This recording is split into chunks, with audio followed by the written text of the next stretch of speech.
Hey guys, back with a short video for you that I felt I had to make about a new boss. A new update that Jagex brought into the game, Yama. Everyone has been loving the Yama boss, and I did a few KC on release as well, but I think this update has some issues for both mains and irons that I want to explain. Because I think this update has brought a much deeper problem that will make OSRS worse and has some worrying implications for the future design of the game. Firstly, the content is great. Yama is a very fun fight. There's a lot of skill expression with all the different mono fly, duo fly methods and getting tick perfect phases of the fight, but it can also be more reclined with mage only setups. And it's also good that the best weapons are Demon Bane, so instead of best in slot costing billions of GP, you can get 2 synapses and be good.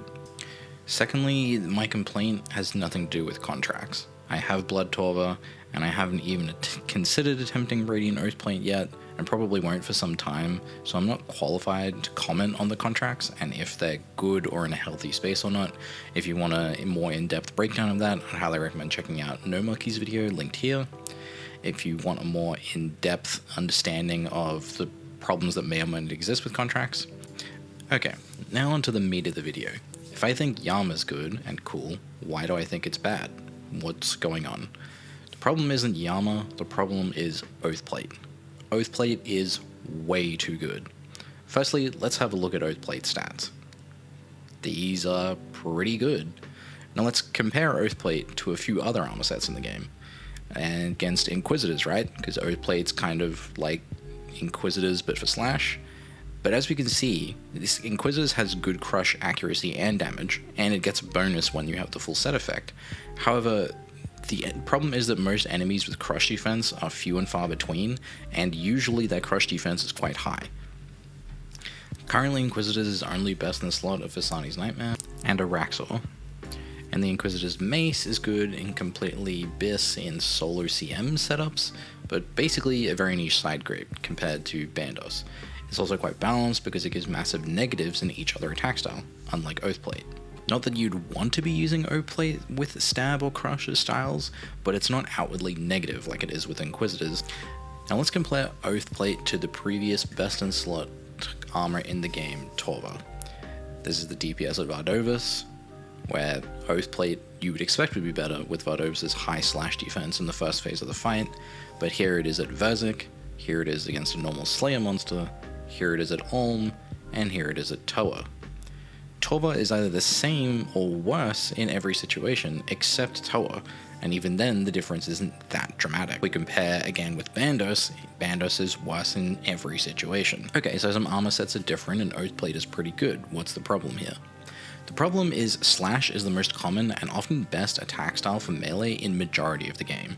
Because of this, Oathplate is often the best armor set to choose in majority of situations. Again, why is this a problem? The problem is because Oathplate is dramatically easier to obtain for how powerful it is. Let me explain. Yes, Yama is an endgame boss, and if you really want to kill it efficiently, you need 2 really powerful setups, both mage and melee.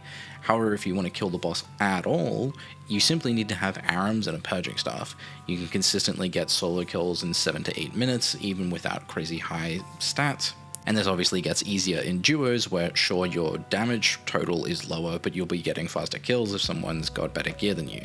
This means that as an Iron, why would you bother going for Torva or even Bandos when you can just get some basic mage gear, some Arams for example, which is quite tanky and has magic % damage on it, an Arclight from doing Catacomb Slayer, Cam Tormented Demons until you get 1 Synance drop so you can make a Purging Staff, and now you can take a 4 or 5 way melee switch into Yama, Camp Mage with the Purging Staff, get 7 to 8 minute kills, and get full Oathplate on average in solo at 600 KC, or about 70 hours of Yama. This again wouldn't entirely be an issue if Oathplate wasn't so strong and didn't require any other drops. Bandus, for example, is dramatically weaker, and as an Iron, getting a solo 2 to 5 kill trip, depending on how good you are as a player, you're looking at 30 hours to get a full set of Bandos, Tassus, and Chestplate, and that's not even the hilt. For an Iron doing Nex in trios, excluding the time it takes you to actually find a team and get KC, you're looking at about 90 to 100 hours, with dramatically higher gear requirements such as a Fang and an ACB, with ideally Ruby Dragon bolts. I think the problem is instead of you're getting a fighter torso, Obsidian, Bandos, then Torva, and then considering getting Inquisitors or Oathplate as a useful side grade, you can sidestep the entire melee progression just using Mage. Get Arams, get a Purging Staff, skip straight to Oathplate, do not engage with any of the other content. I think this is similarly an issue for mains for 3 separate reasons. 1.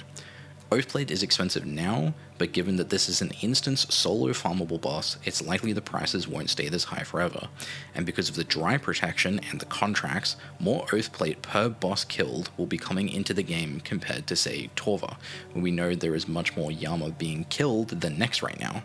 So after 6 to 12 months, Oathplate won't maintain its current price point, at which point, let's say for 100 to 200 mil GP for a best in slot armor set, mains will also skip side grades like Inquisitors or Torva, because why would you ever spend that much money when Oathplate is good everywhere and doesn't cost that much? Obviously, I'm being a bit hyperbolic when I say that much, but when we're comparing full Torva being 700 to 800 mil and full Oathplate being 100 to 200 mil, it's a no-brainer that you would take Oathplate because the DPS difference is either better or barely different.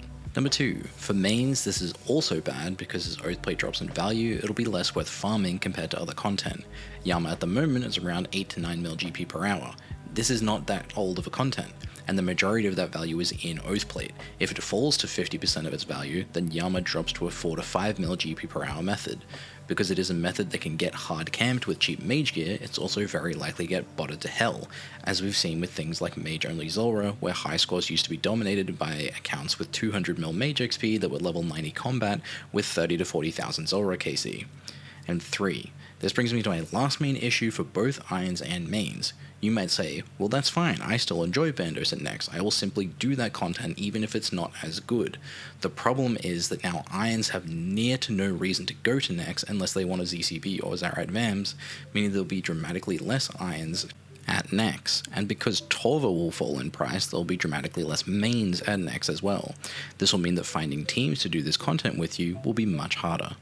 This also goes for mid-level players wanting to do God Wars like Bandos. If it's less GP per hour, then other mid-level players who would group up with you will choose other activity to do instead. My issue isn't inherently that this is a problem. I don't think that it's fun that full Inquisitors from Fasani is 100 to 120 hours and nearly twice as long as Yama. My problem is that by adding this 70-hour grind for Oathplate, they've effectively diminished the value and importance of hundreds of hours of other content that would be replaced by this. It reminds me a bit of Dungeoneering in RS3 to a lesser extent, where why do you need an Abyssal Whip? Just go to Daemonheim and grind until you get a Chaotic Rapier. It's free, and it's even better anyway. At least with Torva being a direct power creep upgrade over Bandos, still required Bandos armor pieces to use to upgrade, which ensured that General Grador was a boss worth killing. Now Tassus, which had been at 20 mil for over a decade, are down to 10 to 12 mil, and I don't see a reason why they would ever recover. They aren't useful anymore except for budget alternatives. I know people aren't jazzed about Chargescape or Upgradescape, but I think this has shown exactly why that is an existing principle in the OSRS design, and why it's a failing that RS3 doesn't use this system as often. If Oathplate required Bandos armor pieces to imbue, then Tassus wouldn't be 10 mil right now. That's just a fact. We've changed the melee progression from Fighter Torso, Obsidian, get some Blood Moon armor, go to Bandos, get Torva as a minor but BIS upgrade, and get Inquisitors as a side grade, to now, go farm mage gear and mage levels, get Oathplate, you're done. That is a genuine concern, and I hope Jagex reevaluates Oathplate armor or other content moving forward to make sure this isn't a game plan for the future content and upgrades. Hopefully the drop rates of either Oathplate or Torva or Inquisitors, as well as ideal gear progression path, is reviewed by Jagex in mind moving forward.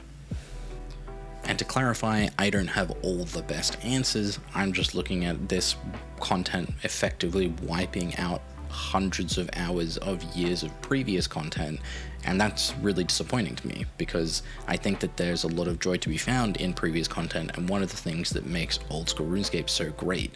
In World of Warcraft, for example, once a raid is done, it's done. You never need to go back there again. Whereas in RuneScape, we can go back to do older content all the time because it's still relevant. The fact that Barrows and God Wars is still relevant content in 2025 is incredibly impressive, and I think that's something that RuneScape should strive to maintain, not give up to make new content replace it. Thanks for listening to my rant. I hope you got something out of this video. If you did, please like, comment, subscribe, share it if you can. I know I haven't uploaded in a while. Being a new parent is way harder and more time consuming than I thought. I'm hoping I can find a way to balance my work life, home life, and making videos more frequently. We'll see how we go.